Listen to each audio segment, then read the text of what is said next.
सिर्फ भारत ही नहीं, पूरी दुनिया के कोने कोने तक लता दीदी की आवाज ने लोगों के दिलों में अपनी जगह बनाई है और आज वो आवाज हमेशा हमेशा के लिए चुप हो गई।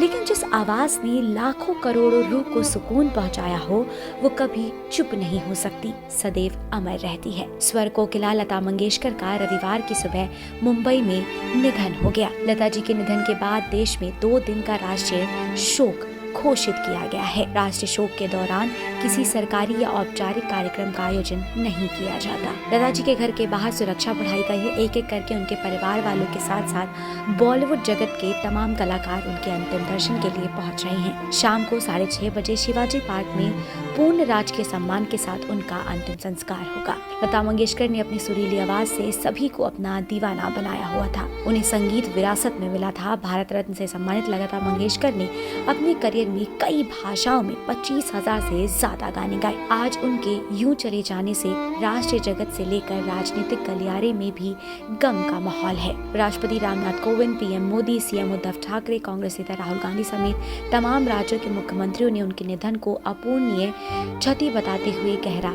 शोक व्यक्त किया। इसी के साथ लोकसभा अध्यक्ष ओम बिरला ने भारत रत्न लता मंगेशकर के निधन पर गहरा शोक व्यक्त करते हुए उनके निधन को संपूर्ण राष्ट्र के लिए अपूरणीय क्षति बताया है। स्वर कोकिला भारत रत्न लता मंगेशकर जी के निधन पर मैं अपनी गहरी संवेदना व्यक्त करता हूं। अपने समृद्ध स्वरों से उन्होंने संगीत को नई ऊंचाइयां दी। लता दी के गाए गीत लोगों को जोड़ते थे। भाषा के बंधन को तोड़कर उनके गीत विश्व के प्रत्येक हिस्से तक पहुंचे। उनके गाए गीत पूरे विश्व को भारत से जोड़ने का महत्वपूर्ण कार्य करते थे। ऐसे अनेक अवसर आए जब उन्होंने हमारे सैनिकों का मनोबल बढ़ाया। उनसे प्रेरणा पाकर लाखों युवा संगीत से जुड़े। उनका निधन संपूर्ण राष्ट्र के लिए अपूरणीय क्षति है। हम भले ही वो हमारे बीच में नहीं रही, लेकिन अपने गीतों से उनकी सदैव स्मृतियां हमारे बीच में रहेगी। ईश्वर दिग्वंत आत्मा को शांति प्रदान करे।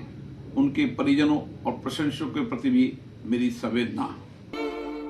लता मंगेशकर के निधन से हर जगह शोक की लहर है। लता दीदी ने 13 साल की उम्र से ही अपने करियर की शुरुआत कर दी थी।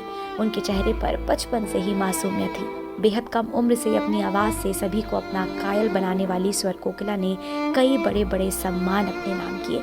लता दीदी सदैव लोगों के दिलों में अमर रहेंगी। INS report.